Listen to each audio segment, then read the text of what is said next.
بسم اللہ الرحمن الرحیم۔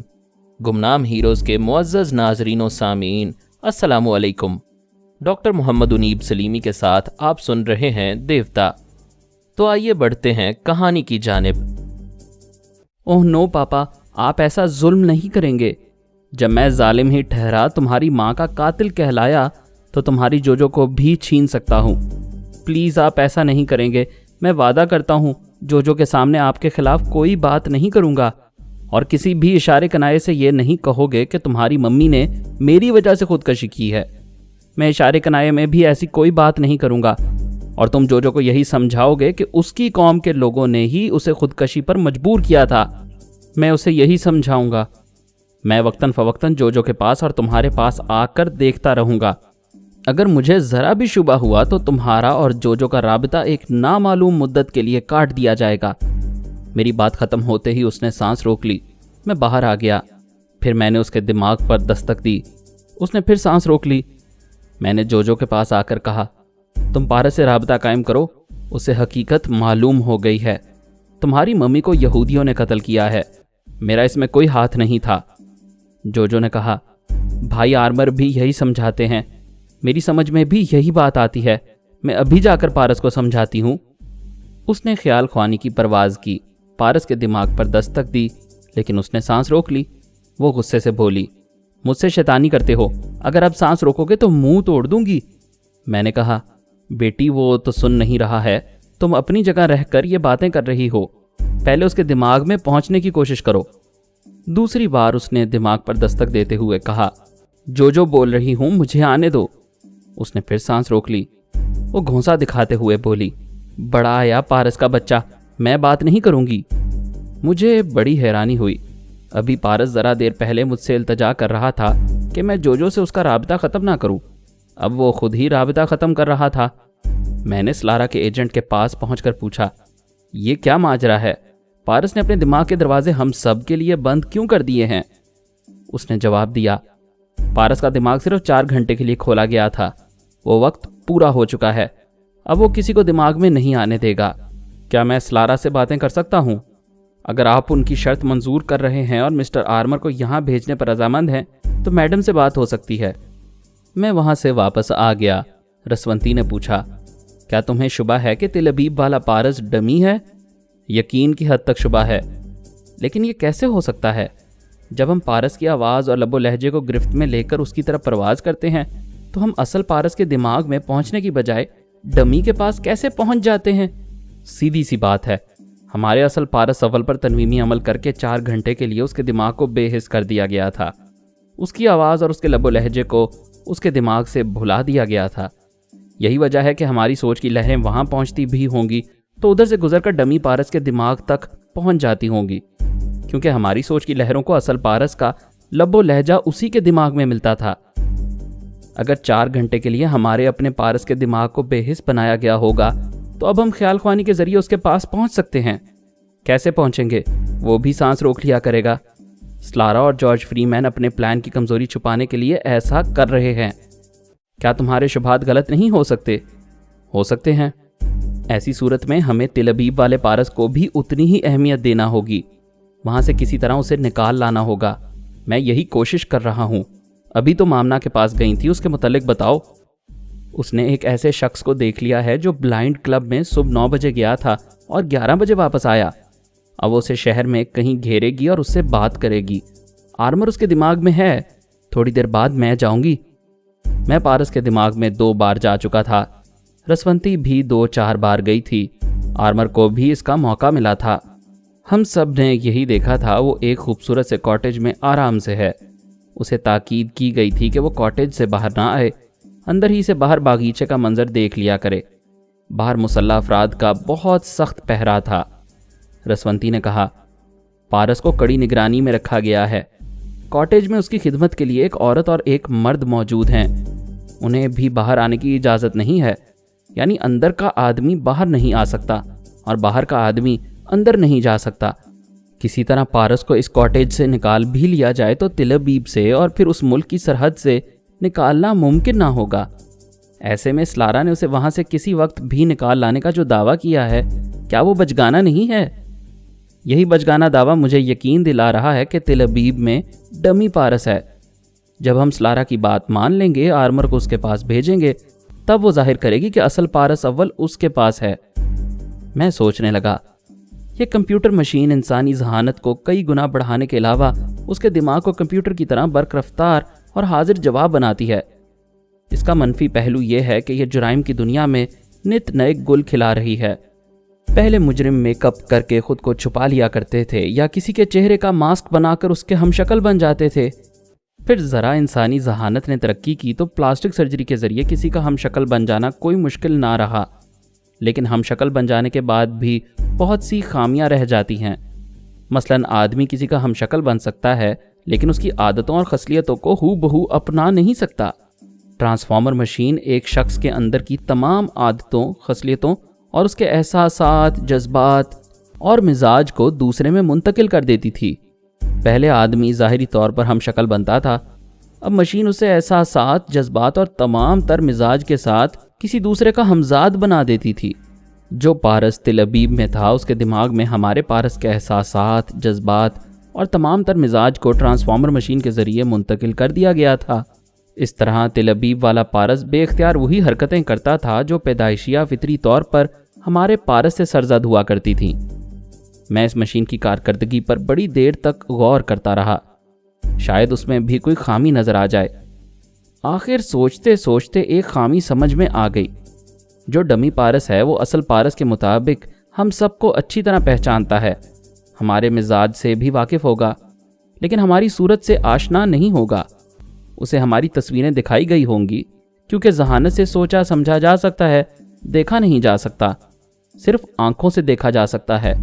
اب اس نقطۂ نظر سے سلارا نے اسے ہم سب کی تصویریں دکھا دی ہوں گی تاکہ وہ کسی مرحلے پر ڈمی ثابت نہ ہو۔ لیکن سلارا کے پاس ہم کتنے لوگوں کی تصویریں ہوں گی؟ ہمارے ادارے میں جناب شیخ الفارس صاحب کی کوئی تصویر نہیں تھی۔ بابا فرید واسطی مرحوم کے زمانے میں وہ ملک سے باہر رہا کرتے تھے تو پاسپورٹ میں ان کی تصویر ہوا کرتی تھی۔ بابا صاحب کی جگہ سنبھالنے کے بعد انہوں نے گوشہ نشینی اختیار کر لی تھی، کہیں باہر نہیں جاتے تھے۔ میں یقین سے کہہ سکتا تھا کہ جناب شیخ صاحب کی تصویر سلارا کے پاس نہیں ہوگی۔ میں نے ان تمام پہلوؤں پر اچھی طرح غور کرنے کے بعد اسرائیلی حکام سے رابطہ قائم کیا، پھر کہا، میں ایک ضروری بات کرنا چاہتا ہوں، میری باتوں سے تم لوگوں کا بھلا ہوگا، لہٰذا تم تمام ذمہ دار افراد یکجا ہو جاؤ۔ 15 منٹ کے بعد وہ ایک جگہ جمع ہو گئے۔ میں نے کہا، یہودی بڑے مکار بزنس مین ہوتے ہیں، کسی کاروبار میں 1 کوڑی کا نقصان برداشت نہیں کرتے۔ کجا یہ کہ تم لوگوں نے $1,25,00,000 یوں ہی ادا کر دیے؟ ایک حاکم نے پوچھا، کیا تم یہ کہنا چاہتے ہو کہ یہ اصلی پارس نہیں ہے؟ تمہارے پاس کیا ثبوت ہے کہ یہ اصلی ہے؟ مسٹر فرہاد، تم ہمیں چکر دینے آئے ہو۔ میں ثابت کر دوں گا یہ اصلی نہیں ہے۔ کیسے ثابت کرو گے؟ 2 طریقوں سے۔ ایک تو میں انتقامی کارروائی جاری رکھوں گا کیونکہ اپنے بیٹے کی طرف سے کوئی اندیشہ نہیں ہے۔ جب وہ تمہارے پاس ہے ہی نہیں تو پھر مجھے انتقامی کارروائی سے کون روک سکتا ہے؟ دوسری بات یہ کہ تم خود اسے آزماؤ۔ ہم اسے کس طرح آزما سکتے ہیں؟ میں ابھی بتاتا ہوں، لیکن اس سے پہلے ٹرانسفارمر مشین کی کارکردگی کو سمجھ لو۔ سلارا اور اس کے بھائی جارج فریمین نے ایک 9 برس کے لڑکے پر ہمارے بیٹے پارس کا میک اپ کیا، پلاسٹک سرجری کے ذریعے اسے ہو بہو پارس اول بنا دیا، پھر ٹرانسفارمر مشین کے ذریعے ہمارے پارس اول کی ذہانت کو، صلاحیتوں کو اور اس کے تمام تر مزاج کو اس ڈمی پارس کے دماغ میں منتقل کر دیا۔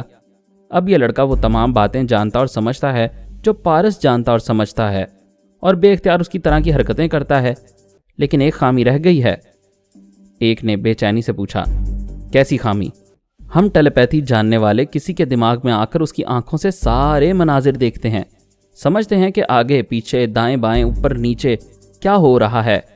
میں ابھی تم میں سے ایک کے دماغ میں ہوں اور باقی تم سب کو دیکھ رہا ہوں۔ میں جانتا ہوں کس کی ناک کیسی ہے، کس کے ہونٹ کیسے ہیں، کس کی آنکھیں کیسی ہیں، لیکن ان کا مکمل چہرہ تصویر کی طرح میری آنکھوں کے سامنے نہیں آتا جب تک خود یہاں حاضر ہو کر نہ دیکھ لوں۔ اسی طرح ڈمی پارس کے دماغ میں ہمارے پارس کی تمام صلاحیتیں، تمام معلومات منتقل کر دی گئی ہیں، پھر اس کے بعد اسے ہم سب کی تصویریں دکھا دی گئی ہیں تاکہ وہ کسی مرحلے پر دھوکہ نہ کھائے۔ لیکن ایک ایسی بات ہے جو اس کے ڈمی ہونے کا ثبوت فراہم کر سکتی ہے۔ ایک نے کہا، اگر ایسی بات ہے تو ہم ابھی اس لڑکے کو آزمائیں گے۔ جناب شیخ الفارس کی کوئی تصویر نہیں ہے۔ ایک زمانہ ہوا جب ان کا ایک پاسپورٹ تھا اور وہ ملک سے باہر جایا کرتے تھے۔ میں یقین سے کہتا ہوں سلارا نے ڈمی پارس کو سب کی تصویریں دکھائی ہوں گی، لیکن اسے جناب شیخ صاحب کی تصویر حاصل نہیں ہوئی۔ تم کسی بھی بزرگ کو پارس کے پاس کاٹیج میں پہنچا دو اور یہ تاثر دو کہ جناب شیخ صاحب اسے قید سے رہائی دلانے کے لیے چھپ کر آئے تھے مگر پکڑے گئے۔ وہ بارش بزرگ بھی خود کو جناب شیخ صاحب ظاہر کریں گے۔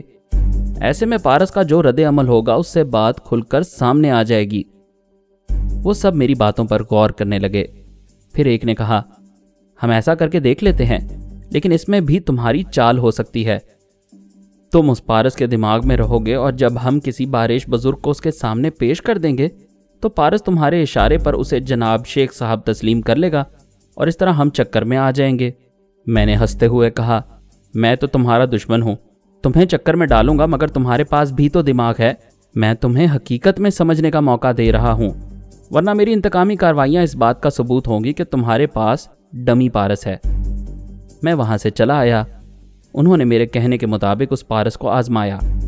ایک بارش بزرگ کو پکڑ کر اس کے کاٹیج میں لے گئے اور اس بزرگ سے کہا، تم یہاں پارس کو چھڑانے آئے تھے، اب خود بھی قیدی کی زندگی گزارو گے۔ انہوں نے بزرگ کو دھکا دے کر کمرے میں بند کر دیا۔ وہاں پارس کو قید کرنے سے پہلے ایسے خصوصی آلات چھپا کر رکھے گئے تھے جن کے ذریعے پارس کی گفتگو اور اس کی حرکتیں دیکھی جا سکتی تھیں۔ پارس نے اس کمرے میں آ کر بزرگ کو حیرانی سے دیکھا۔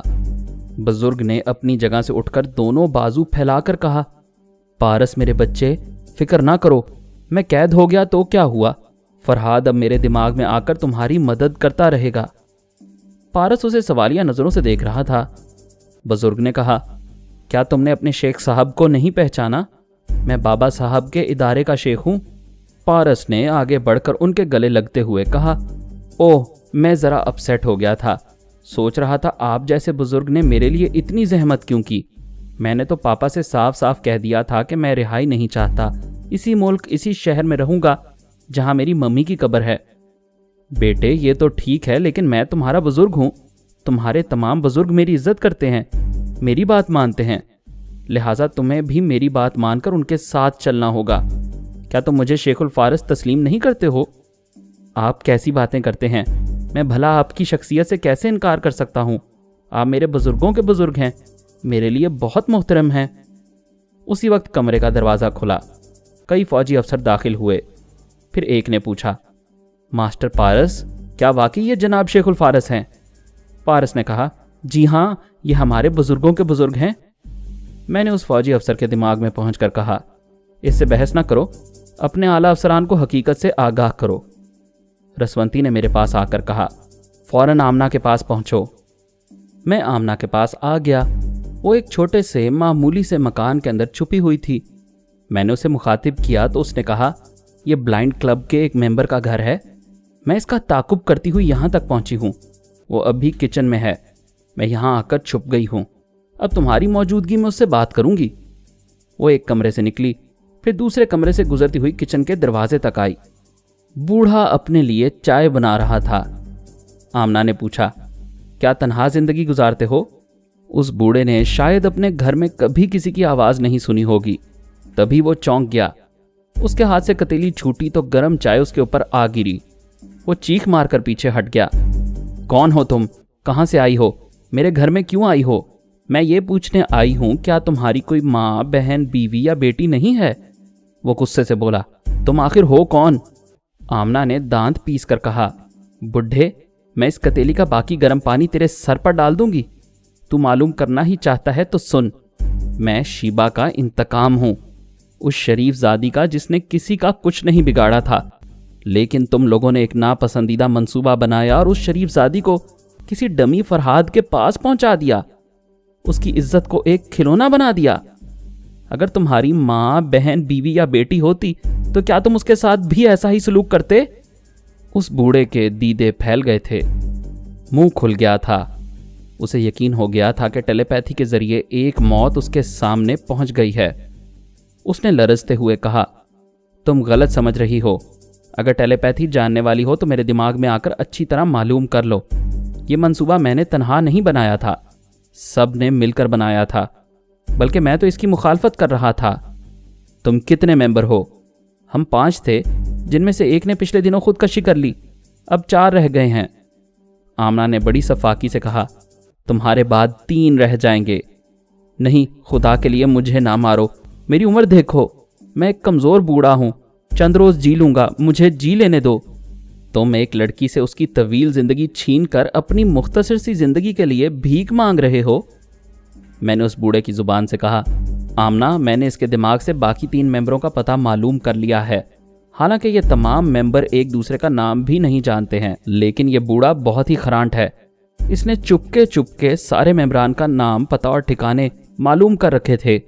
اب ذرا اسی کی زبان سے پوچھتے ہیں، اس نے ایسا کیوں کیا اور اپنے اعلیٰ حکام کو کیوں دھوکہ دیتا رہا؟ آمنہ نے پوچھا۔ ہاں تو بڈھے طوطے، بولو۔ وہ ہچکچاتے ہوئے بولنے لگا، ہم 5 ممبران ایک دوسرے کو کبھی دیکھتے نہیں ہیں۔ بلائنڈ کلب میں ہمارے الگ الگ کمرے ہیں، ہم کمپیوٹر کے ذریعے ایک دوسرے سے رابطہ قائم کرتے ہیں اور کمپیوٹر کے ذریعے اپنا اپنا منصوبہ پیش کرتے ہیں۔ کئی بار ایسا ہوا کہ میرے منصوبے کو باقی 4 ممبران نے رد کر دیا۔ مجھے بڑا غصہ آیا تھا، اپنی توہین کا بھی احساس ہوا تھا۔ تب میں نے سوچا ان 4 کا سراغ لگانا چاہیے تاکہ انہیں بلیک میل کر سکوں اور اپنی بات منوا سکوں۔ میں محض اپنی برتری کے لیے ان 4 کے پیچھے پڑ گیا۔ رفتہ رفتہ میں نے ان کے متعلق تمام معلومات حاصل کر لی۔ پھر یوں ہوتا تھا کہ جب بھی کوئی منصوبہ پیش کرنا ہوتا تو پہلے میں کسی پبلک ٹیلی فون بوتھ میں جا کر مخاطب کرتا تھا اور کہتا تھا، فلاں رات تم فلاں مقام پر دیکھے گئے جو کہ خلاف قانون ہے۔ کیا تم 5 ممبروں کو گھریلو ازدواجی زندگی گزارنے کی اجازت نہیں ہے؟ بالکل نہیں، ہمیں کسی عورت سے، کسی بچے سے ملنے کی بھی اجازت نہیں ہے، ہم بالکل تنہا رہتے ہیں۔ ایسے میں آ کر کوئی کسی سے چھپ چھپا کر ملتا ہے یا کسی کے ساتھ بیٹھ کر شراب پیتا ہے تو یہ جرم ہے اور اسے یہاں کی ممبرشپ سے الگ کر دیا جاتا ہے، بلکہ سزا بھی دی جاتی ہے۔ میں اسی طرح انہیں دھمکی دیتا تھا اور کہتا تھا، اگر میرا منصوبہ تسلیم نہ کیا گیا تو تم لوگوں کی ضابطوں کی خلاف ورزیوں کی داستان پورے ثبوت کے ساتھ اعلیٰ حکام تک پہنچا دوں گا۔ آمنہ نے پوچھا، اس طرح تم اپنا منصوبہ تسلیم کرا لیا کرتے تھے؟ ہاں۔ شیبہ کو اغوا کر کے جزیرے میں پہنچانے کا منصوبہ تمہارا تھا؟ ہاں، وہ میرا ہی منصوبہ تھا۔ اور شیبہ کو ایک بے حیا عورت بنانا بھی تمہارا ہی منصوبہ تھا؟ وہ ایک دم سے گڑبڑا کر بولا، نہیں، یہ میرا منصوبہ نہیں تھا۔ آمنہ نے اس کے منہ پر ایک الٹا ہاتھ رسید کیا تو وہ دیوار سے ٹکرا کر فرش پر گر پڑا۔ آمنہ نے گرم پانی کی کتیلی اٹھائی، پھر اس کی گردن پر ہاتھ رکھتے ہوئے کہا، فرحاد، اسے چیخنے کا موقع نہ دینا۔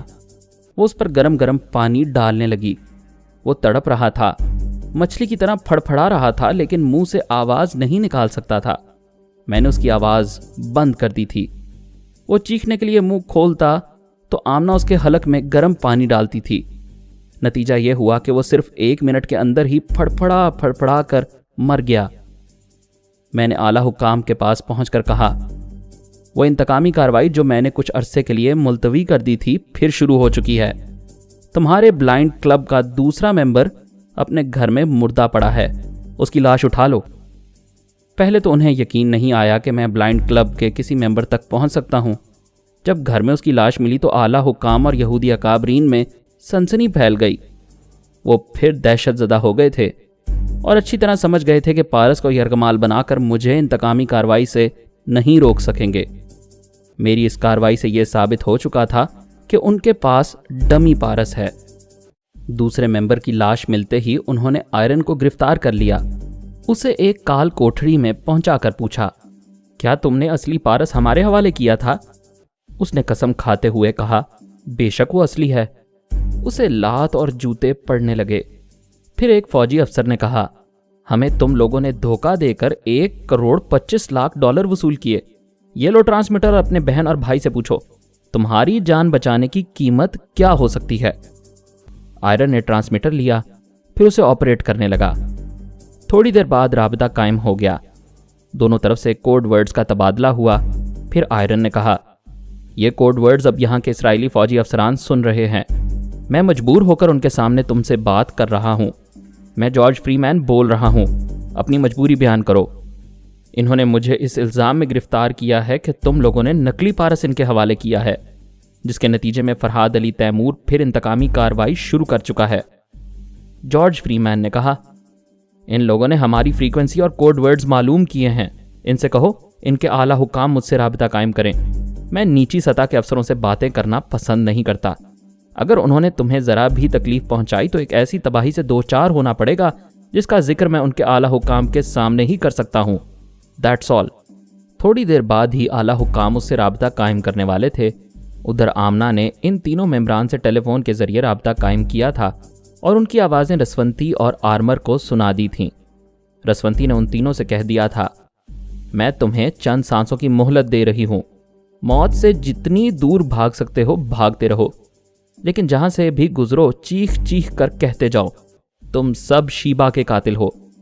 جب تک یہاں کی تمام شاہراہوں، تمام گلیوں اور کوچوں میں چیخ چیخ کر اعتراف کرتے رہو گے، اس وقت تک زندہ رہو گے۔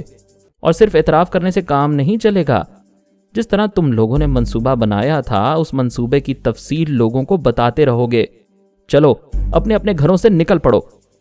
اور وہ نکل پڑے تھے، راستے میں چیخ چیخ کر کہہ رہے تھے، ہم شیبہ کے قاتل ہیں، ہم بلائنڈ کلب کے وہ خفیہ ممبران ہیں جو اپنے وطن، اپنی قوم کی فلاح و بہبود کے لیے بہترین منصوبے بناتے ہیں، لیکن ہم نے اپنی ہی قوم کی ایک بیٹی شیبہ کے لیے جو ٹیلی پیتھی جانتی تھی ایک بدترین منصوبہ بنایا، اسے بے حیا بنا کر خودکشی کرنے پر مجبور کر دیا۔ ہم شیبہ کے قاتل ہیں، ہم شیبہ کے قاتل ہیں۔ وہ سب بوڑھے تھے، 5-10 منٹ دوڑنے کے بعد تھک کر گر جاتے تھے۔ رسونتی کہتی تھی، کوئی بات نہیں، سانس لو اور پھر دوڑنا شروع کر دو۔ وہ پھر دوڑنے لگتے تھے۔ یہ خبر سارے شہر میں پھیل رہی تھی کہ 3 بوڑھے دیوانہ وار دوڑتے جاتے ہیں اور خود کو شیبہ کا قاتل کہتے جاتے ہیں۔ اعلیٰ حکام تک یہ خبر پہنچی ہوئی تھی، لیکن وہ بے بس تھے، سن کر خاموش تھے۔ جن بوڑھے ممبران نے ان کے لیے قیمتی اہم منصوبے بنائے تھے اور جن پر عمل کر کے وہ کامیاب ہوتے رہتے تھے، آج ان منصوبے بنانے والوں کی وہ کوئی مدد نہیں کر سکتے تھے۔ ہم نے ان سے کہہ دیا تھا، ان بوڑھوں کو دوڑنے سے اور اپنے جرم کا اعتراف کرنے سے روکا نہ جائے، ورنہ ٹیلی پیتھی کی بلا ان کی طرف آئے گی۔ وہاں کے حکام نے جارج فری مین سے ٹرانسمیٹر کے ذریعے رابطہ قائم کیا، پھر پوچھا، تم نے ہم سے دھوکہ کیا ہے؟ جارج فری مین نے کہا، میں نے $1.25 لے کر تم لوگوں کو تقریباً 1 ماہ تک ٹیلی پیتھی کے عذاب سے بچائے رکھا۔ وہ عذاب پھر نازل ہو رہا ہے۔ میرا خیال ہے فرحاد تم لوگوں کے درمیان موجود ہوگا۔ میں نے ایک حاکم کے ذریعے کہا، میں فرحاد علی تیمور بول رہا ہوں۔ میں نے تمہیں سلارا کے سامنے بولتے ہوئے سنا ہے، تم خوب الٹی سیدھی باتیں کرتے ہو، کیا میرے سامنے کام کی باتیں کرو گے؟ میں صرف کام کی بات نہیں کرتا، تفریح بھی کرتا ہوں۔ مسٹر فرحاد، تم نے پھر انتقامی کارروائی شروع کر دی۔ تمہیں یہ کیسے معلوم ہوا کہ وہ پارس ڈمی ہے؟ میں نے اسے مختصر طور پر بتایا کہ کس طرح میں نے اسرائیلی حکام کو مشورہ دیا تھا کہ اس کے سامنے ڈمی شیخ الفارس پیش کیے جائیں۔ یہی ایک ایسے بزرگ ہیں جن کی تصویر سلارا اور تمہارے پاس نہیں ہوگی۔ جارج فری مین نے کہا، اس میں شبہ نہیں، تم بہت دور تک پہنچتے ہو۔ بہرحال ہمارا جو منصوبہ تھا وہ خاک میں مل گیا۔ ہم نے اسرائیلیوں سے بہت بڑی رقم وصول کی ہے، اس کے بدلے چاہتے ہیں تم انتقامی کارروائی نہ کرو۔ میں تمہاری بات مان لیتا ہوں اور تم میری بات مان لو، پارس کو میرے پاس بھیج دو۔ جارج فری مین نے کہا، میں تمہاری یہ بات بھی مان لیتا ہوں، تم آرمر کو میرے پاس بھیج دو۔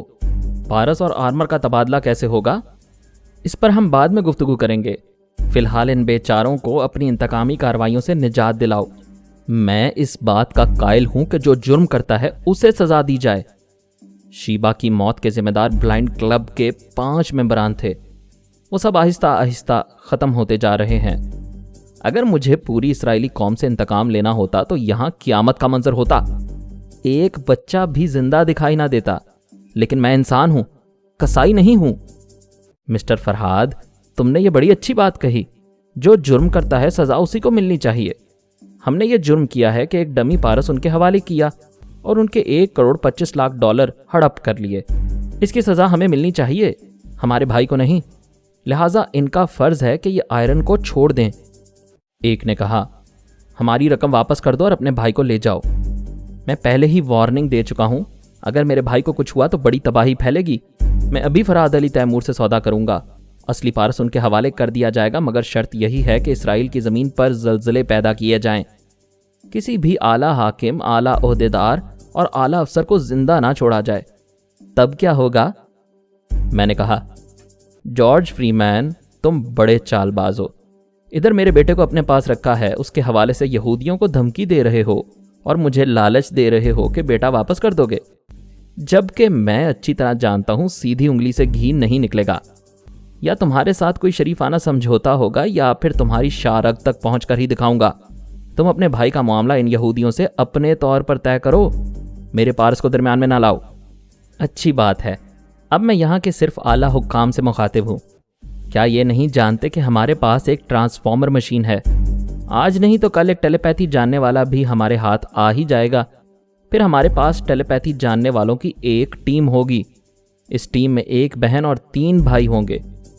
ایک نے کہا، یہ دیوانے کا خواب ہے۔ دیوانے کا خواب وہ ٹرانسفارمر مشین ہے جسے کوئی تیار نہیں کر سکتا تھا۔ اس خواب کو ہم نے پورا کر دکھایا۔ رہ گیا ایک ٹیلی پیتھی جاننے والا، تو تم سب جانتے ہو فرحاد کی سب سے بڑی کمزوری ہمارے ہاتھ میں ہے۔ اسے اپنے بیٹے کی خاطر ہر قیمت پر ہم سے سمجھوتا کرنا ہوگا۔ اگر تم لوگ مستقبل کے ٹیلی پیتھی جاننے والوں سے کوئی دشمنی مول لینا نہیں چاہتے تو آئرن کو رہا کر دو، یا قیدی بنا کر رکھو تو اسے VIP ٹریٹمنٹ دو، تاکہ ہم جب ٹیلی پیتھی سیکھ لیں تو ہمارے دل میں تمہارے لیے کوئی نرم گوشہ ضرور موجود ہو۔ ایک نے کہا، یہ بات سمجھ میں آتی ہے کہ جو لوگ ٹرانسفارمر مشین جیسی چیز تیار کر سکتے ہیں وہ ٹیلی پیتھی جاننے والے کو بھی حاصل کر لیں گے، اور تمہارے پاس جو زبردست مہرہ ہے اس کے ذریعے یقیناً ایسے کسی خیال خوانی کرنے والے کو حاصل کر لو گے۔ ہم تمہارے بھائی آئرن کو VIP ٹریٹمنٹ دیں گے۔ دوسرے نے پوچھا، لیکن ہماری اتنی بڑی رقم کا کیا بنے گا؟ مستقبل کے ٹیلی پیتھی جاننے والوں سے دوستی کرنے کا پیشگی معاوضہ سمجھ کر بھول جاؤ۔ ایک اور نے پوچھا، ہم ڈمی پارس کو اپنے پاس رکھ کر کیا کریں گے؟ میں نے کہا، وہ میرا بیٹا ہے، میں اسے لے جاؤں گا۔ جارج فری مین نے کہا، یہ نہیں ہو سکتا، وہ میری مشین کی تخلیق ہے اور وہ میرے پاس آئے گا۔ اگر یہاں کے حکام نے اس ڈمی پارس کو آج ہی پیرس روانہ نہ کیا تو میں پھر انتقامی کارروائی شروع کر دوں گا۔ میں تمہارے پارس کو اذیتناک سزائیں دوں گا۔ میرا بیٹا جس دن پیدا ہوا اسی دن میں نے سمجھ لیا تھا کہ یہ بھی دشمنوں کے ہاتھوں میری طرح خوار ہوتا رہے گا، کبھی مارے گا، کبھی مرے گا، اور پھر جی اٹھ کر پھر مارے گا۔ وہ علامہ اقبال کا شاہین ہے، پلٹنا جھپٹنا، پلٹ کر جھپٹنا، لہو گرم رکھنے کا ہے ایک بہانہ۔ میرے بیٹے کو ذرا سی بھی اذیت پہنچانے سے پہلے میرا ریکارڈ ایک بار اچھی طرح پڑھ لینا۔ حال ہی میں ہم نے جو انتقامی کارروائی کی ہے اسے نظروں میں رکھنا، اس کے بعد اپنا انجام خود سوچ لینا۔ اس نے کہا، تم ایک سنگ دل باپ ہو، تمہیں اپنے بچے کی تکلیف کا ایک ذرا احساس نہیں ہے۔ جارج فری مین، تمہیں الو سے بھی بڑھ کر کچھ اور کہنے کو جی چاہتا ہے۔ کیا تم مجھے اتنا نادان سمجھتے ہو؟ اگر تم میرے بیٹے کو تکلیف پہنچاؤ گے تو اس پر سے تنویمی عمل کا اثر ختم ہوتا جائے گا، پھر وہ تمہارے قابو میں نہیں رہے گا۔ وہ میرا بیٹا ہے، جب بھی قابو سے نکلا تو سیدھا اپنے مسکن کی طرف آئے گا۔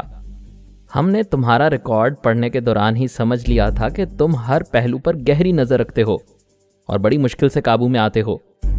بہرحال میں تمہیں مانتا ہوں، تم ڈمی پارس کو لے جاؤ۔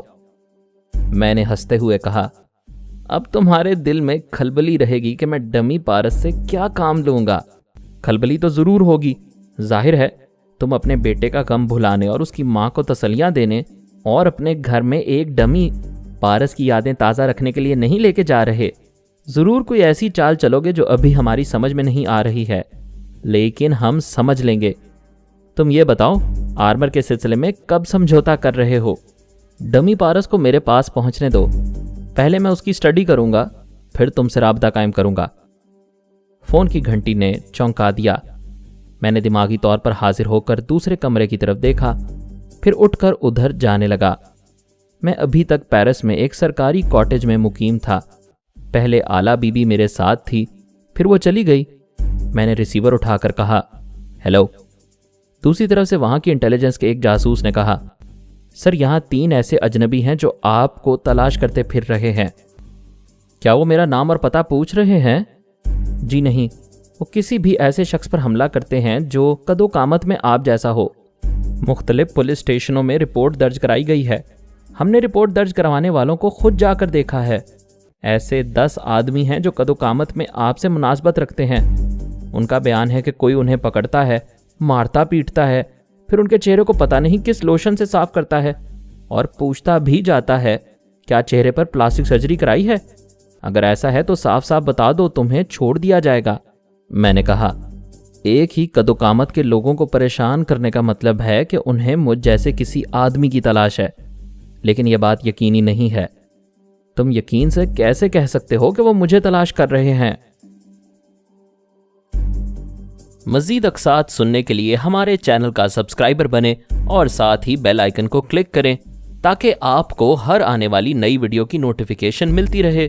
ہماری ویڈیوز کو لائک اور شیئر کریں اور ہمیں اپنی دعاؤں میں یاد رکھیے گا۔ ISI اور پاک آرمی زندہ باد، پاکستان پائندہ باد۔ ہم پھر ملیں گے انشاءاللہ ایک نئی قسط کے ساتھ۔ تب تک کے لیے اللہ حافظ۔